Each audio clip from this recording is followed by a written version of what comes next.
প্রিয় দর্শক, সময় কি ইতিহাসকে নিয়ন্ত্রণ করে নাকি ইতিহাস সময়কে নিয়ন্ত্রণ করে?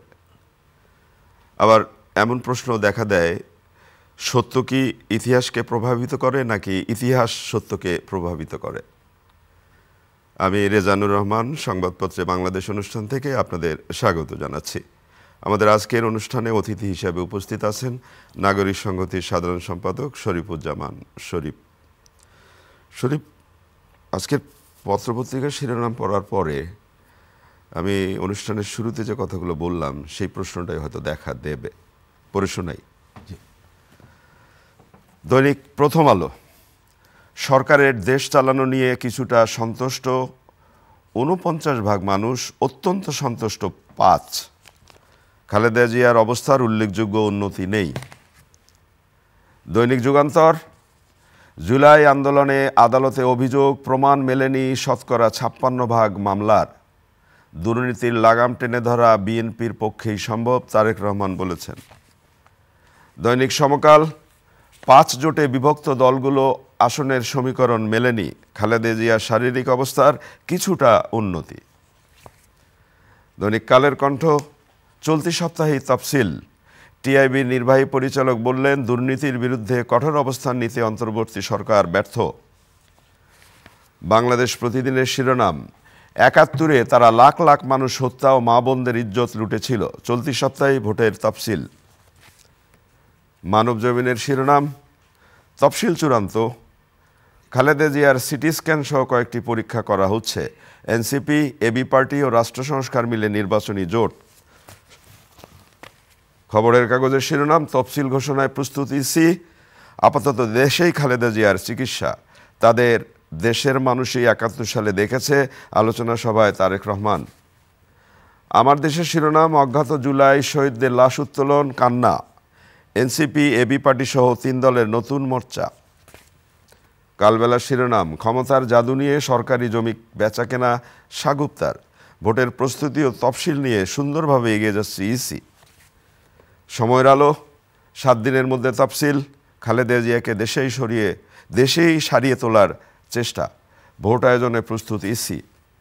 ইনকিলাব, ক্ষুব্ধ বিএনপি শরিকরা, শারীরিক অবস্থার কিছুটা উন্নতি, সাড়া দিচ্ছেন খালেদা জিয়া।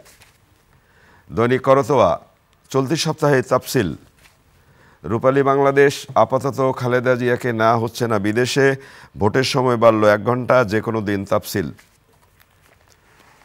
শরীফ, শিরোনাম শুনলেন। প্রথমে একটু চলতি সপ্তাহেই তফসিল হতে যাচ্ছে, নির্বাচন কমিশন বলছে, এবং নির্বাচনী দায়িত্বে বেসরকারি ব্যাংকের কর্মকর্তারা থাকবেন না, এবং আরও অনেক কথাই আগাম বলা হয়েছে। তো এই যে নির্বাচনের তফসিল ঘোষণা হচ্ছে, আপনার কি মনে হয় এখনো জনমনে হচ্ছে কি হচ্ছে না, হবে কি হবে না, এই দোলাচল আছে? আপনাকে ধন্যবাদ, দর্শক শ্রোতাদেরকে ধন্যবাদ, শুভ সকাল। নির্বাচন নিয়ে এখন পর্যন্ত আমার ব্যক্তিগতভাবে সংশয় আছে। তাই? হ্যাঁ, সরকার একটা প্রস্তুতি গ্রহণ করছে, ইলেকশন কমিশন কতগুলো প্রস্তুতি গ্রহণ করছে, কিন্তু আমি একজন রাজনৈতিক সচেতন মানুষ দাবি করে নিজেকে, এবং সেই জায়গা থেকে আমি যেটা দেখি যে কতগুলো জায়গায় যদি কিন্তু লাগিয়ে দেওয়া হচ্ছে, কিন্তু কেউ বলছে না সেটি। সরকার প্রথম থেকেই নির্বাচন নিয়ে একটা ধোঁয়াশা ছিল, আবার কখনো কখনো 2 পা সামনে দিয়েছে, আবার একটু পিছিয়ে এসেছে। নির্বাচনের প্রথম যে চ্যালেঞ্জটা, ভোট গ্রহণটাকে নির্বিঘ্ন করা, সেই কাজটা করা যায়নি।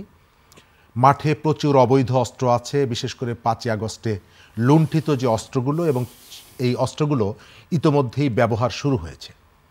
কয়েকদিন আগে পাবনাতে রাজনৈতিক ব্যানারে সশস্ত্র মহড়া এবং প্রতিপক্ষকে গুলি করার ঘটনা ঘটেছে, তিনি পরে গ্রেপ্তারও হয়েছেন। তো এই যে ঘটনাগুলো আমি দেখতে পাই, সরকারের পক্ষ থেকে যখন সম্ভাবনাটা সরকার যেভাবে বলে, কিন্তু চ্যালেঞ্জের জায়গাটা সরকার বলতে চায় না। তো সরকার সবসময়ই যেভাবে কল্পনার জগৎ দিয়ে তো আসলে দেশ চলে না। আপনি, এটি আমার ব্যক্তিগত অভিজ্ঞতা, আমি অনেকগুলো এনজিওর কর্মকাণ্ডকে দেখার আমার অভিজ্ঞতা আছে। অ্যানুয়াল যে রিপোর্ট করা হয় ডোনারের কাছে, যার কাছ থেকে অর্থ সংগ্রহ করে, এমনভাবে এটিকে উপস্থাপন করা হয় যে তার ওই কর্ম এলাকায় যেন একটা স্বর্গ পরিণত হয়েছে। তো ওই যে কনসেপ্টটা, ওই কনসেপ্টটা মাথার মধ্যে আছে, ওই ভাবনাটা মাথার মধ্যে আছে যে আপনি ডোনারের কাছে অ্যানুয়াল রিপোর্ট উপস্থাপন করা সুন্দরভাবে আর রাষ্ট্র পরিচালনা করা দুটো আলাদা জিনিস। শরীফ, আমি আপনাকে যদি একটু আমার অনুষ্ঠান শুরুর সময় যে কথাটা বলেছিলাম সেটা একটু স্মরণ করিয়ে দিই। মানে সময় নিয়ন্ত্রণ করে ইতিহাসকে নাকি ইতিহাস সময়কে নিয়ন্ত্রণ করে? যেমন ধরা যাক, আজকে প্রথম আলোতে শিরোনাম হয়েছে সরকারের দেশ চালানো নিয়ে কিছুটা সন্তুষ্ট 49% মানুষ, অত্যন্ত সন্তুষ্ট 5% মানুষ। তাহলে অত্যন্ত সন্তুষ্ট আর সন্তুষ্ট যদি মিলাই তাহলে 49-এর মধ্যেই 5 আছে। মানে যেহেতু সন্তুষ্ট 49 মানুষ আর অত্যন্ত সন্তুষ্ট 5, তার মানে 49% মানুষ মোটামুটি সন্তুষ্ট, তাহলে 51 সন্তুষ্ট না। একই সাথে যুগান্তরের শিরোনাম হয়েছে জুলাই আন্দোলনে আদালতে অভিযোগ প্রমাণ মেলেনি 56% মামলার। এবং এখানে যেটা বলা হচ্ছে প্রমাণ হওয়া 44% মামলার কোনোটির 90% আসামি ভুয়া। একই সাথে আজকে আমার দেশের শিরোনাম হয়েছে অজ্ঞাত জুলাই শহীদদের লাশ উত্তোলন কান্না।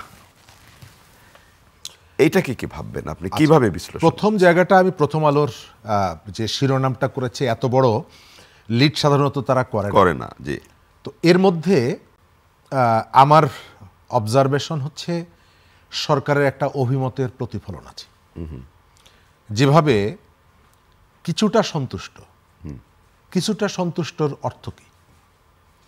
মূল জিনিসটা হচ্ছে সরকারের কাজে 5% মানুষ সন্তুষ্ট, এর বাইরে অসন্তুষ্ট 95% মানুষ অসন্তুষ্ট। এখন আপনাকে আমি জিজ্ঞেস করলাম আপনার শরীর কেমন, বললো যে আগের থেকে ভালো। তো আগের থেকে ভালো আপনার গত 15 দিন ধরে, এটি আমি প্রত্যাশা করছি না, উদাহরণ হিসাবে বলছি, 15 দিন ধরে আপনার 104-এর উপরে জ্বর। গতকালকে জ্বরটা সন্ধ্যায় আসেনি, রাতে এসেছে, তার আগ পর্যন্ত 24 ঘন্টায় জ্বর থাকে। তো এটা হলো কিছুটা ভালো। তো এই যে জায়গাটা, আমাদের একটা প্রবণতা আছে, এটি সরকারকে ভয় পেয়ে অনেকেই সত্য কথাটা বলতে চায় না। এই যে 5%-এর কথা যেটা বলছেন, এই 5%-এর একটা বড় অংশ হচ্ছে বেনিফিশিয়ারি। সরকার রাষ্ট্র পরিচালনায় যে প্রত্যাশা ছিল মানুষের এবং তাদের যতটুকু সক্ষমতা ছিল, আমরা ডক্টর ইউনূসকে অনেক বড় জায়গায় দেখে এসেছি এবং প্রত্যাশা করেছি। আপনার আলোচনার সুবিধার্থে আবার উল্লেখ করি, টিআইবির যে অবজারভেশন সেটাও কিন্তু আছে, দুর্নীতি প্রতিরোধ করতে পারেনি। আমি ওই পয়েন্টে আসবো। তো এই জায়গাটায় সরকারের কাছে আমাদের যে প্রত্যাশা ছিল, সরকার সেই প্রত্যাশা পূরণ করার জন্য যেভাবে সরকারের চেষ্টাটা করা উচিত ছিল সেটা হয়নি। অন্য কতগুলো এজেন্ডা এখানে নিয়ে আসা হয়েছে যেগুলো গণঅভ্যুত্থানের সাথে সঙ্গতিপূর্ণ ছিল না, গণঅভ্যুত্থানের মধ্যেই সেটি ছিল না। আপনি খেয়াল করে দেখছেন, গণঅভ্যুত্থানের সময় বাংলাদেশের মানুষ যারা রাস্তায় নেমেছিল তাদের একজন মানুষকেও পাবেন না যে বাংলাদেশ পাকিস্তানি ভাবধারায় পরিচালিত হবে, এটি প্রত্যাশা করেছিল। মুক্তিযুদ্ধকে আঘাত করা হবে, এটি প্রত্যাশা করেছে। এই এখন ডিসেম্বর মাস চলছে, আপনি বিজয়ের র্যালি করবেন না, আপনি কোনো অনুষ্ঠান করবেন না, এটি কেউ চায়নি। যারা ক্ষমতায় বসেছেন তাদের পরামর্শে বা তাদের ইন্ধনে বা তাদের নীরবতার সুযোগ নিয়ে একটি অংশ বাংলাদেশ বিরোধী কতগুলো কাজের মধ্যে জড়িয়ে গেছে।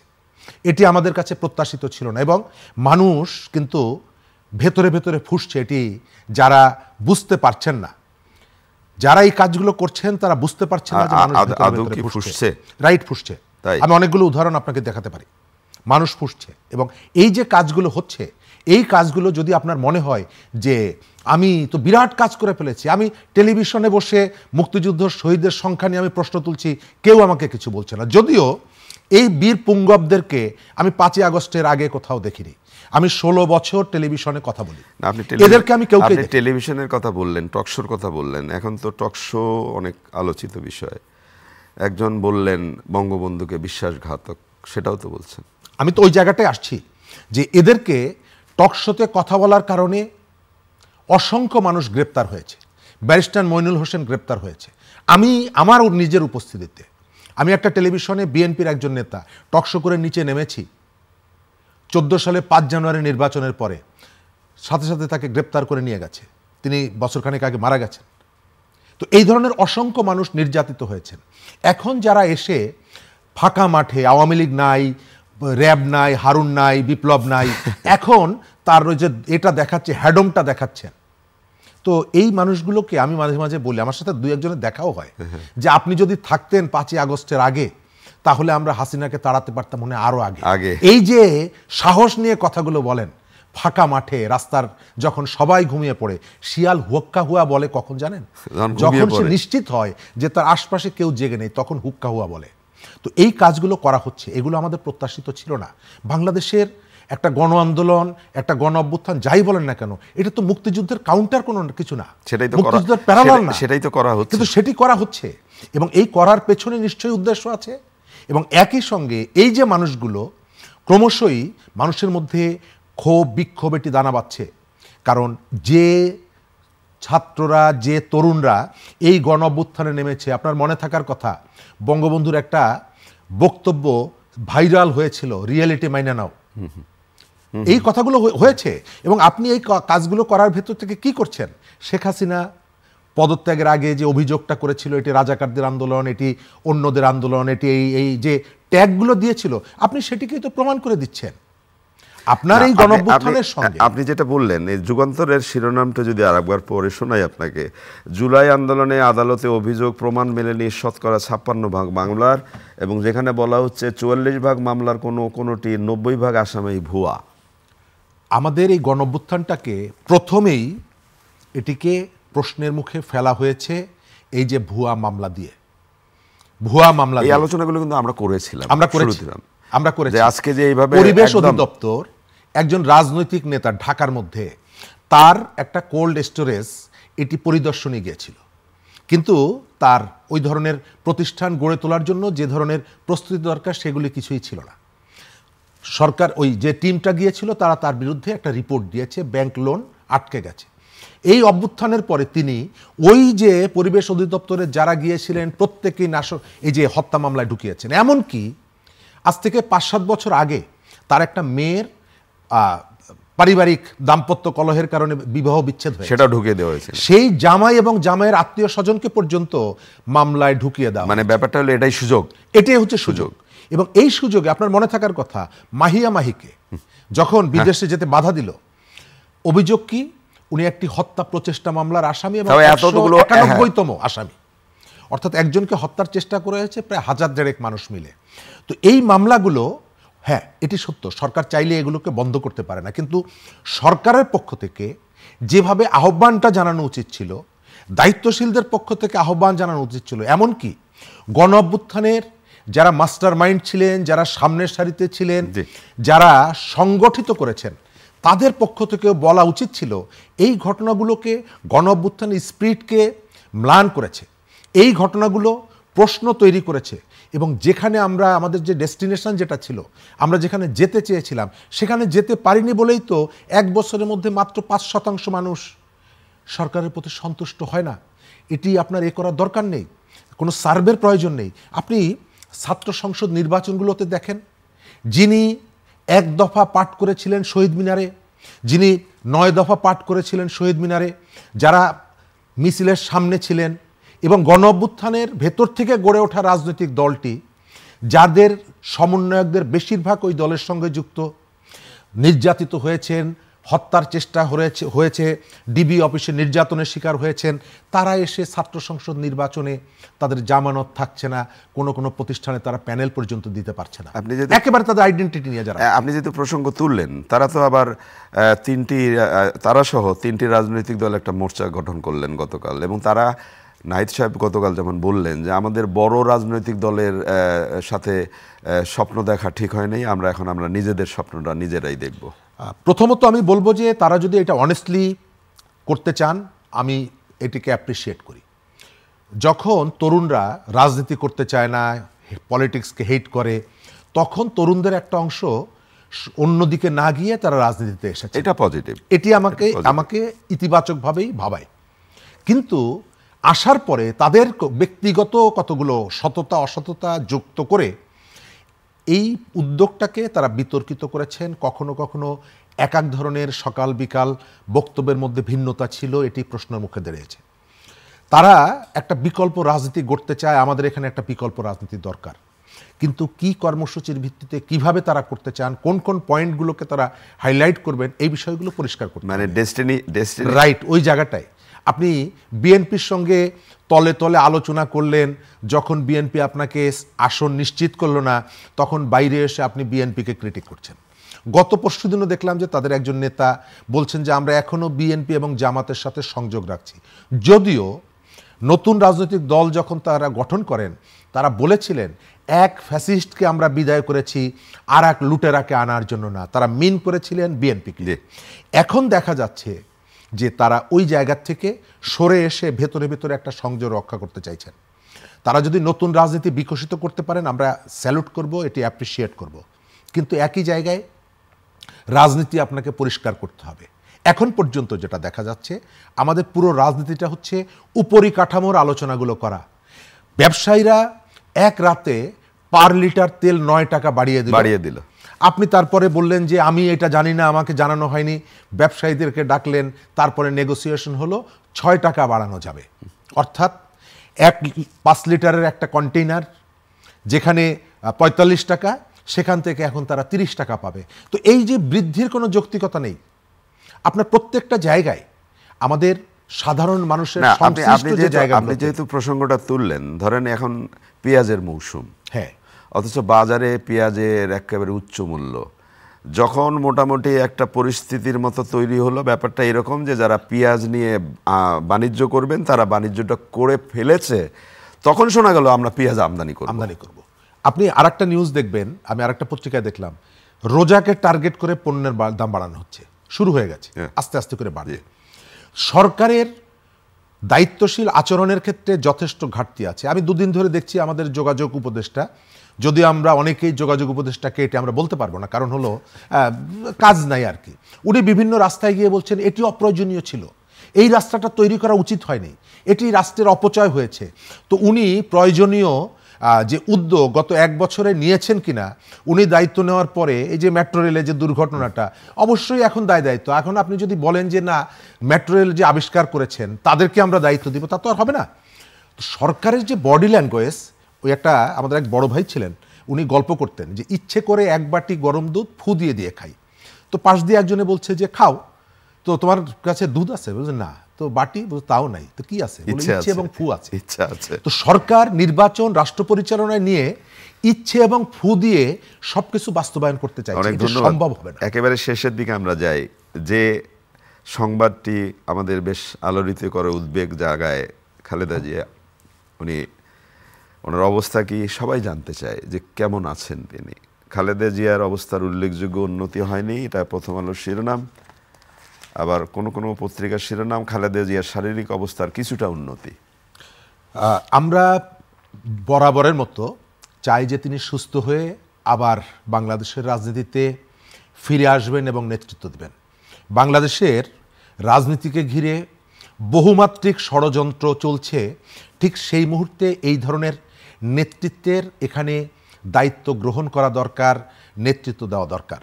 বাংলাদেশের রাজনীতির থেকে খুব পরিকল্পিতভাবে পলিটিশিয়ানদেরকে বের করে দেওয়ার নানামুখী প্রচেষ্টা অনেক দিন ধরে চলে আসছে, প্রকৃত পলিটিশিয়ানদের। সেই জায়গাটায় আমরা আশা করব বেগম খালেদা জিয়া সুস্থ হয়ে ফিরে আসবেন, তার বাংলাদেশে তার চিকিৎসাটা যথাযথভাবে যে উদ্যোগগুলো নেওয়া হয়েছে, কোনো আর্টিফিশিয়াল উদ্যোগ নেওয়া হবে না। কোথাও কোথাও দেখা যাচ্ছে সরকারের 2-1টি পদক্ষেপ একটু জনতুষ্টিকে সামনে রেখে করা হচ্ছে। আমরা অনুরোধ করব সরকারও যেন এটি নিয়ে রাজনীতি না করে, তথ্যের বিকৃতি যেন না হয়। আপনি দেখছেন যে তাকে এসএসএফ সিকিউরিটি দেওয়া হয়েছে, কিন্তু এই সময়কালে আমরা দেখছি তারেক রহমানের নিরাপত্তা নিয়ে যথেষ্ট শঙ্কা আছে।